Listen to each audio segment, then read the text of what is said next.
celebra hoje a Igreja a solenidade de São Pedro e São Paulo,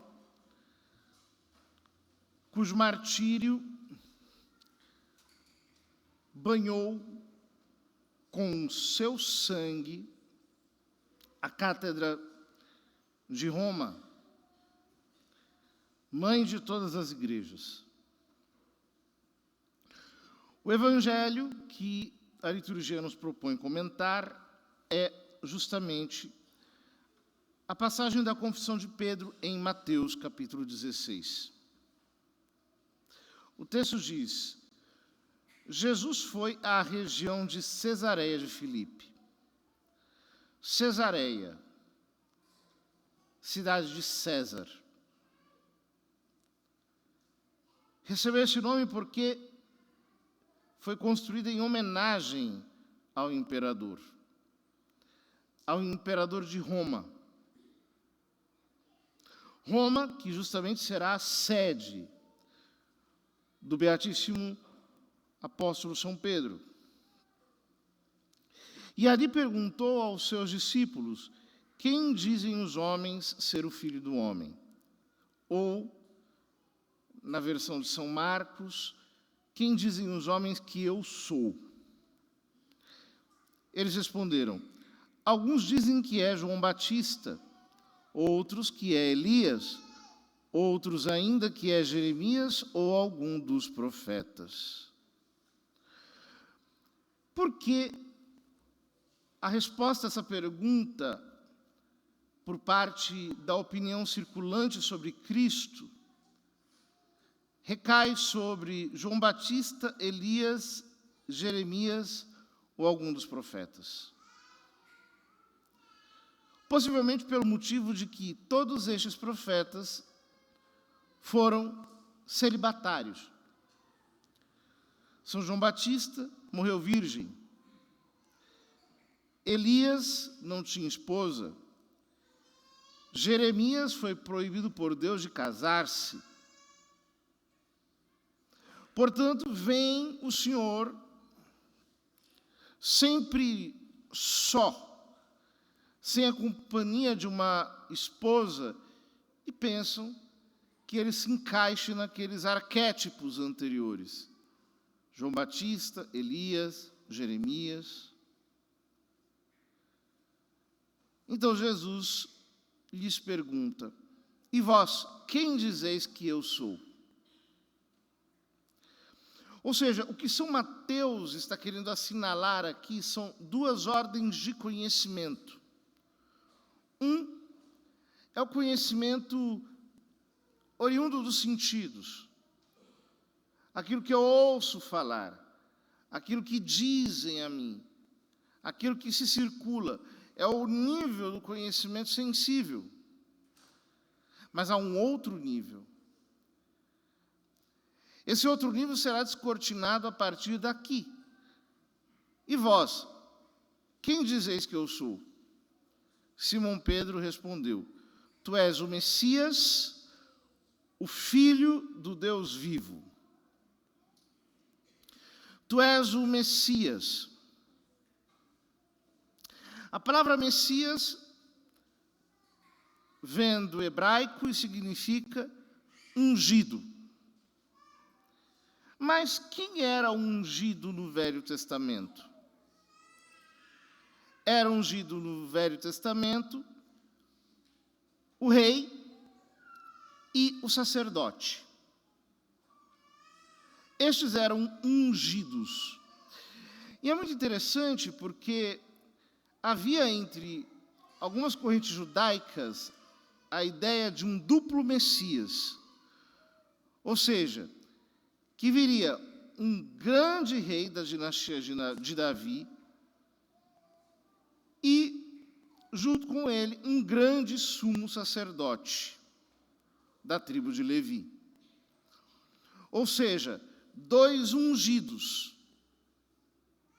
dois que iriam assumir essa posição não apenas de uma governança política, mas também de uma governança espiritual em total sintonia um com o outro.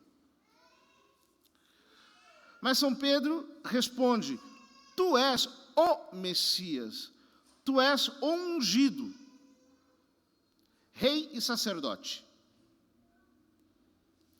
Em Israel havia já acontecido um reinado de sacerdotes. Foram os macabeus. Eram sacerdotes, resistiram ao domínio da dinastia Seleucida durante o período de helenização, queriam forçar os judeus a se tornarem culturalmente helênicos, gregos. Eles resistiram, eram sacerdotes do Templo de Jerusalém, sumos sacerdotes, e eles colocaram a coroa sobre a cabeça.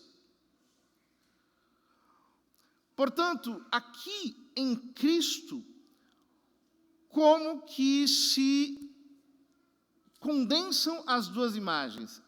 Ele é o Messias, portanto, ele é o rei sacerdote. É o Messias, o Filho do Deus vivo. Alguns comentadores, um pouco mais modernos, dizem que enxergar aqui reverberações do mistério da Trindade é excessivo. Contudo, me parece que é uma leitura muito rasa do texto, sobretudo por causa do artigo o. Tu és o Messias, o Filho do Deus vivo. Ou seja, na língua grega, quando não há um artigo definido, o nome é indefinido. Então, se Pedro tivesse dito, tu és o Messias, Filho do Deus vivo, bom, muitas vezes no Velho Testamento o rei era chamado de Filho de Deus. Os próprios anjos são chamados de filhos de Deus. Até o diabo é chamado de filho de Deus no livro de Jó. Só que aqui, ele não diz, tu és o Messias, Filho do Deus vivo. Mas ele diz, tu és o Messias, o Filho do Deus vivo.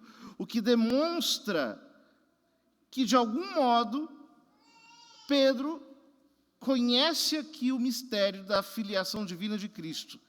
Ele é o único Filho de Deus, Pai. Ele é o unigênito de Deus. Portanto, nós temos aqui um vislumbre da doutrina da Trindade. E a maior prova disso é que Cristo exulta na sequência. Respondendo, Jesus lhe disse, bem-aventurado és tu, Simão, filho de Jonas, porque não foi um ser humano que te revelou isso, mas o meu Pai que está nos céus. Esta é a segunda ordem de conhecimento. É a ordem do conhecimento sobrenatural, do conhecimento que vem pela iluminação do Espírito Santo, do conhecimento que vem pela revelação interior do Espírito Santo. Foi o meu Pai que te revelou quem eu sou. Por isso eu te digo quem tu és. Por isso eu te digo que tu és Pedro, e sobre esta pedra construirei a minha igreja. Veja, existe uma contenda sobre esse versículo, sobretudo entre católicos e protestantes, porque o texto diz, eu te digo que tu és Pedro. Jesus diz a Pedro, eu te digo que tu és Pedro, e sobre esta pedra edificarei a minha igreja. Então vem a pergunta, quem é a pedra sobre a qual Jesus edifica a igreja? Os protestantes dizem que é o próprio Jesus.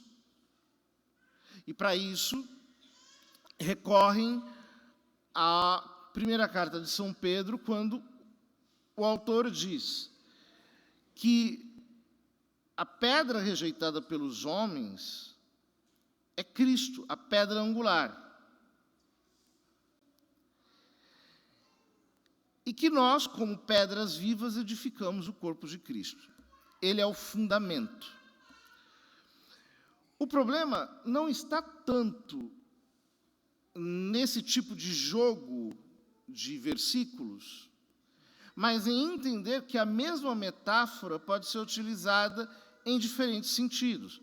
Ou seja, Jesus diz, eu sou a luz do mundo, mas em outra passagem ele diz, vós sois a luz do mundo. Jesus utiliza metáforas em vários sentidos e, portanto, nós podemos ter aqui a mesma metáfora aplicada a Pedro, a Cristo, em diferentes sentidos. Vejam, o problema não é esse. O problema é entender a construção desse verso. Porque o texto diz, tu és Pedro, e sobre esta pedra edificarei a minha igreja. Como é que Cristo pode ser o edificador e a pedra no mesmo ato?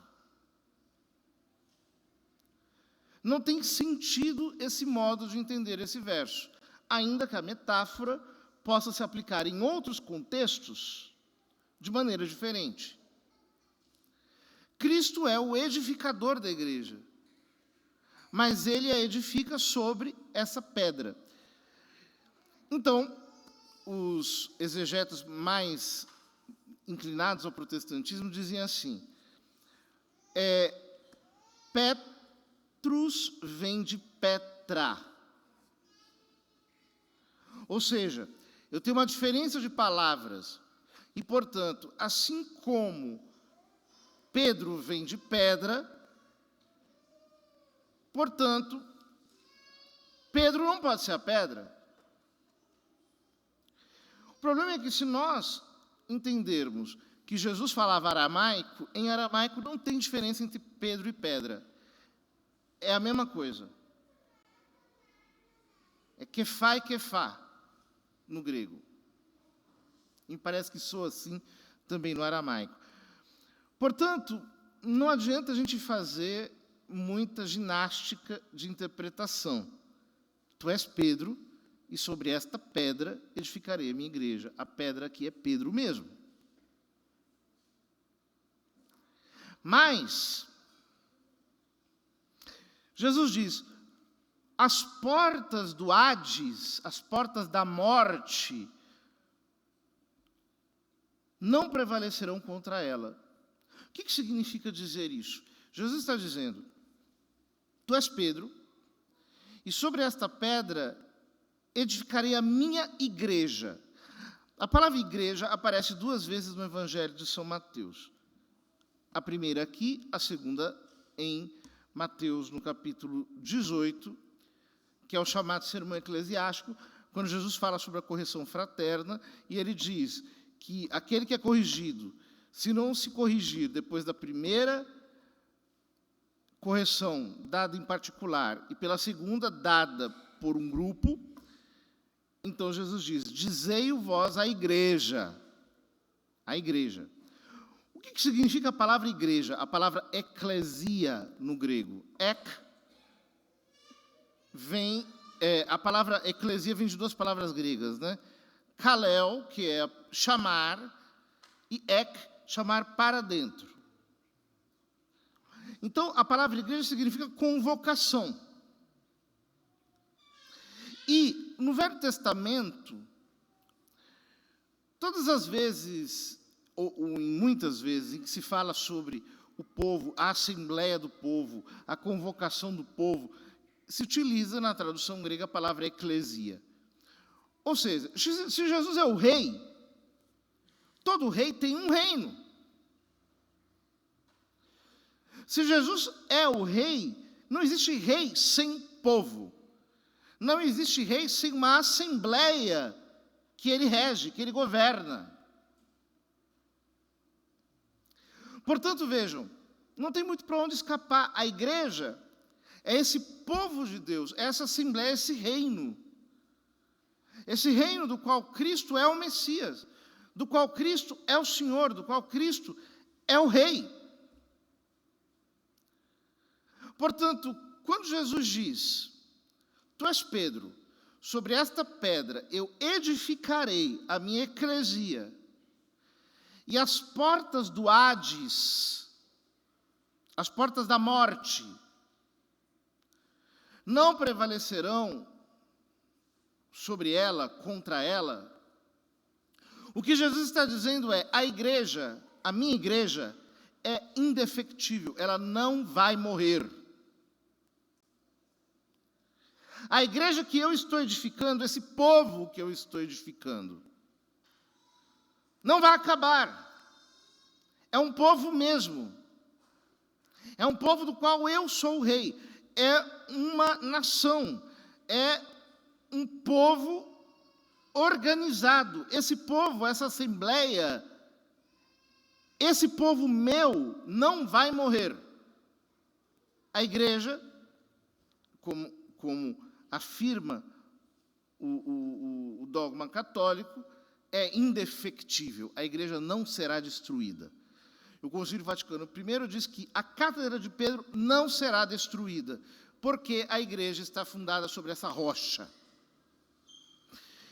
Isso para nós é muito importante, queridos irmãos, porque, por exemplo, a apologética protestante diz assim, que no século IV houve um desvio, a igreja inteira apostatou, e só no século XVI é que houve a como que recongregação da igreja. Não faz o menor sentido diante da palavra, diante da Bíblia. Se as portas da morte não vão prevalecer sobre a igreja tem que conservar a sua unidade histórica, a sua indefectibilidade. Ou seja, Jesus não fundou a igreja para ela morrer na primeira geração. Por que isso é muito importante? Porque esse é o fundamento do que nós chamamos de sucessão apostólica. Ou seja, Jesus fundou a igreja para perdurar até o fim dos tempos. Mas como ela poderá perdurar se ela não tiver uma unidade histórica baseada no mesmo princípio visível, que é o princípio sobre o qual Cristo fundou a igreja? Pedro e os apóstolos. A igreja é apostólica. Porque ela é indefectível, é necessário que haja a sucessão apostólica que remonta ao próprio Cristo. Veja como tudo está contido virtualmente aqui nestes versículos. E ele diz: eu te darei as chaves do reino dos céus. Tudo que tu ligares na terra, tudo que tu amarrares na terra, será amarrado nos céus. Tudo que tu desatares, desamarrares na terra, será desatado, desamarrado, desligado nos céus. As chaves, o poder das chaves, é um poder muito importante, porque, na verdade, aqui nós temos como que uma espécie de desambiguação. Ou seja, se alguém não entendeu até agora a primazia do apóstolo São Pedro, agora já não tem mais jeito, porque Jesus diz a ele: eu te dou as chaves do reino dos céus. O que significa o poder das chaves? Nós temos, no capítulo 22 de Isaías, a figura do primeiro-ministro, chamado Sobna, que é corrupto, e que ele é removido por ordem de Deus. O primeiro-ministro era o chefe da casa do rei. E, para significar que ele era o chefe da casa do rei, o que ele fazia? Ele levava as chaves sempre como se fosse um colar, as chaves no pescoço. Ele abre, ele tranca, ele fecha, ele é o chefe da casa do rei. É o mordomo e é o primeiro-ministro, é o homem de maior autoridade no reino. Quando o rei não está, quem manda é ele. Quem faz as vezes do rei é ele. Então diz o versículo 20 do capítulo 22 de Isaías: naquele dia chamarei o meu servo Eliassim, filho de Eucias, eu o revestirei com a tua túnica e o cingirei com a tua faixa, colocando-lhe nas mãos o poder que era teu. Ele será um pai para os habitantes de Jerusalém e para a casa de Judá. Porei sobre seus ombros a chave da casa de Davi. Quando ele abrir, ninguém fechará, e quando fechar, ninguém abrirá. Ou seja, quando Jesus diz, eu te darei as chaves do reino dos céus, e tudo que tu abrires na terra será aberto nos céus, e tudo que tu trancares na terra será trancado nos céus. Ele está fazendo referência a essa função. Ele está nomeando Pedro como seu primeiro-ministro, como aquele que administrará a sua casa.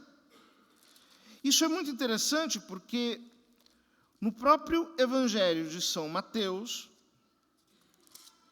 ao repreender os fariseus, Jesus diz que eles atam pesados fardos, ligam pesados fardos, amarram pesados fardos sobre os ombros dos outros.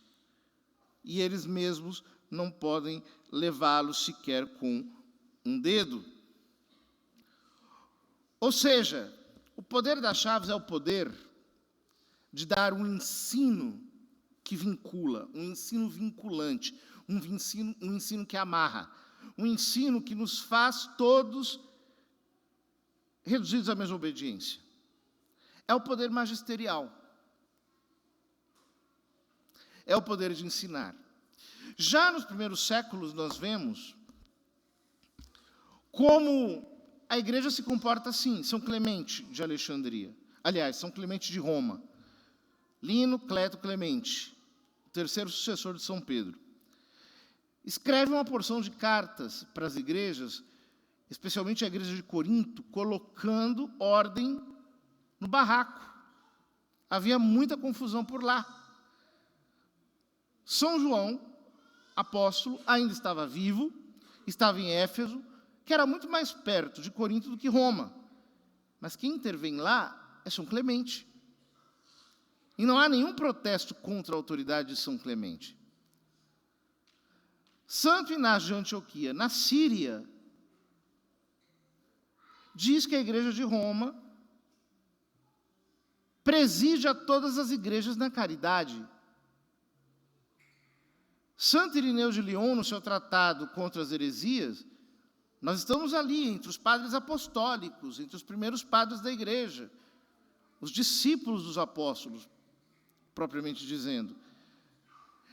Reconstrói a sucessão de São Pedro, mostrando como na igreja de Roma reside a custódia da fé. E no seu bispo, que é o Papa, o poder de definir a fé da igreja, o poder de explicitá-la, de explicá-la. Queridos irmãos, não tem para onde correr. Cristo fundou a igreja sobre Pedro e como ele a fundou até o fim dos tempos, existe uma sucessão apostólica. E essa sucessão apostólica encontra o seu ponto de unidade na Cátedra de Roma. É simples, é puro, é bíblico, é claro, é diáfano. Só não enxerga quem não quer. Que Deus nos conceda a todos sempre grande amor à Santa Igreja, uma unidade inquebrantável, obediência, reverência à Cátedra de São Pedro, e que todos nós, católicos pelo mundo inteiro, sejamos esse povo do Messias, o povo do Cristo, o povo deste ungido de Deus que voltará para buscar a sua noiva, a qual ele prepara, apesar de todos os pesares, para apresentá-la a si mesmo, sem mancha, sem mácula, sem ruga. Oremos pelos nossos pastores, oremos pelo Santo Padre, o Papa, e por todos os bispos do mundo inteiro, para que sejam fiéis à sua missão, a missão de nos confirmarem na fé.